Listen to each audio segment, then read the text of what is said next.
대저 여호와께서 이같이 말씀하시되 하늘을 창조하신 이 그는 하나님이시니 그가 땅을 지으시고 그것을 만드셨으며 그것을 견고하게 하시되 혼돈하게 창조하지 아니하시고 사람이 거주하게 그것을 지으셨으니 나는 여호와라 나 외에 다른 이가 없느니라. 이사야 45장 18절에 지구를 창조하신 목적이 나와 있습니다. 즉 하나님께서는 지구를 사람이 거주하도록 만드셨습니다. 지구가 사람이 살기 위해 특별히 창조되었다는 것을 알 수 있는 여러 가지 증거들이 있습니다. 지구의 대기는 생명을 유지하고 보호하는 역할을 하고 있습니다. 대기가 있기 때문에 우리가 숨을 쉴 수 있고 소리를 전파할 수 있습니다. 파란색 점이 공기 입자입니다. 스피커로부터 발생하는 소리가 공기 입자들을 통해 전파되는 것을 볼 수 있습니다. 즉 대기가 없다면 우리는 지금처럼 대화를 할 수가 없습니다. 대기의 또 다른 역할은 행성의 온도를 유지해주는 것입니다. 태양으로부터 거리가 행성의 온도를 결정한다고 생각하기 쉽습니다. 하지만 사실 그렇지 않습니다. 이는 가까운 달을 보면 알 수 있는데요. 달은 사실상 대기가 없기 때문에 온도가 영하 173도에서 117도까지 넓습니다. 왼쪽 그림은 대기가 없을 때의 지구의 모습입니다. 대기가 없다면 지구도 오른쪽 달 그림처럼 도저히 생명이 살아가기 어려운 온도를 가졌을 것입니다.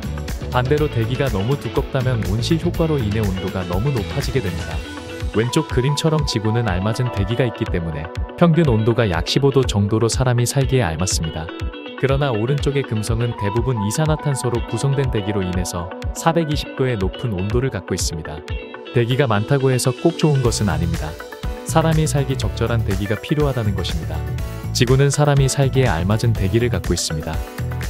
대기는 온도 조절 외에도 지구를 운석으로부터 보호해주는 중요한 역할을 하고 있습니다.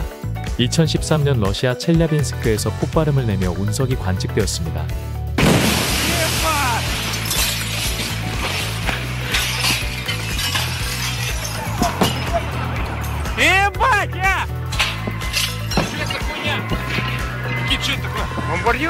이는 운석이 대기에서 마찰이 일어나 폭발하면서 발생하는 충격파들의 소리였습니다. 달이 지구를 운석으로부터 보호해준다고 생각하기 쉽지만 실제로 달의 크기가 지구에 비해 상당히 작기 때문에 달이 운석으로부터 지구를 보호해주는 효과는 크지 않습니다. 지구에 대기가 없었다면 달의 모습과 같이 수많은 운석이 떨어졌을 것이고 수많은 운석으로 인해 도저히 생명이 살 수 없는 환경이 되었을 것입니다. 또한 대기는 방사선으로부터 생명을 보호해주는 역할을 하고 있습니다. 2003년에는 할로윈 시기에 태양 폭풍이 일어났습니다. 이는 텍사스에서 오로라가 관측될 정도로 강한 태양 폭풍이었습니다. 매우 높은 방사선이 관측되는 것을 볼 수 있습니다. 이처럼 대기가 없었다면 강한 방사선이 항상 지구로 도달하여 사람을 비롯한 생명이 살기에는 어려운 환경이 되었을 것입니다. 지구의 자기장도 생명과 대기를 보호하는 중요한 역할을 하고 있습니다. 지구는 강한 자기장이 있는 유일한 암석형 행성입니다. 수성, 금성, 지구, 화성이 암석형 행성이고 목성, 토성, 천왕성, 해왕성이 목성형 행성으로 불리고 있습니다. 지구의 자기장은 수성의 약 100배, 금성과 화성의 1000에서 10,000배에 달하는 자기장을 갖고 있습니다. 지구에는 지구 전체를 두르는 강한 자기장이 있는 것을 볼 수 있습니다. 반면 화성에는 부분적으로만 약한 자기장이 존재합니다.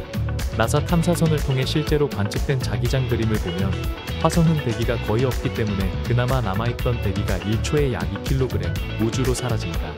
나사의 메이븐이라는 화성 탐사선의 계측 결과에 따르면 태양풍 물질이 화성에 충돌하면서 앞부분에 충격파가 발생하는 것을 볼 수 있습니다. 이 태양풍으로 인해 대기 물질들인 이온들이 우주로 사라지게 됩니다. 이처럼 자기장이 없으면 많은 대기 물질들이 우주로 사라지게 됩니다. 그러므로 화성은 대기를 유지할 수 없기 때문에 생명이 살기에 너무나도 부적합한 환경을 제공하고 있습니다. 만약 대기와 자기장이 없다면 우리는 태양풍과 우주방사선에 그대로 노출될 것입니다. 화성으로 탐사를 떠나는 것을 상상해볼까요? 화성을 가는 동안 화성에서 약 500일 정도 거주하고 다시 돌아올 때 약 1000mS의 방사선을 받게 됩니다. 이는 방사선 관련 분야에서 종사하는 사람의 연간 최대 허용 노출인 100mS의 10배에 달하는 수치로 굉장히 많은 방사선에 노출된다고 볼 수 있습니다. 은하의 모든 곳이 생명이 살기에 적합한 곳은 아닙니다. 은하 중심에 가까울수록 너무 많은 별들이 존재하기 때문에 초신성 폭발, 감마선 폭발과 같은 현상들로 인해서 생명이 살기 어렵습니다. 별이 죽으면서 발생하는 초신성 폭발은 수십 광년 주위의 생명을 소멸시키기에 충분한 위력을 갖고 있습니다.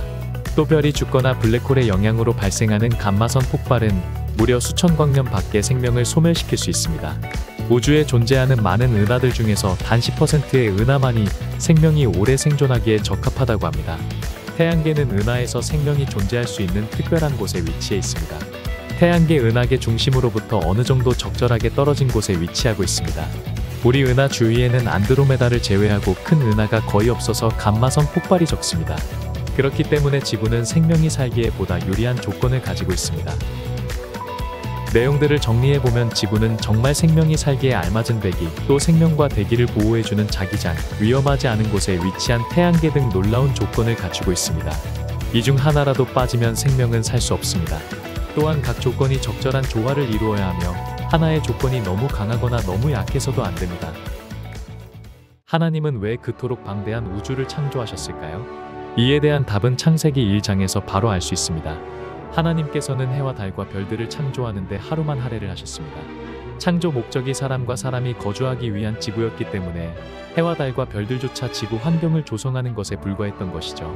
오히려 창조 6일 동안 하루도 빠짐없이 사람이 살기 좋은 지구와 지구 환경을 만들기 위해 할애를 하셨다고 볼 수 있습니다. 해와 달과 별들의 목적은 창세기 1장에 말씀하고 계십니다. 하나님이 이르시되 하늘에 궁창에 광명체들이 있어 낮과 밤을 나뉘게 하고 그것들로 징조와 계절과 날과 해를 이루게 하라. 또 광명체들이 하늘의 궁창에 있어 땅을 비추라 하시니 그대로 되니라. 결국 해와 달과 별들은 우리를 위한 시간의 기준이 되고 지구와 땅을 비추기 위한 것입니다. 창조주 하나님은 이 우주를 창조하신 위대하신 분이십니다.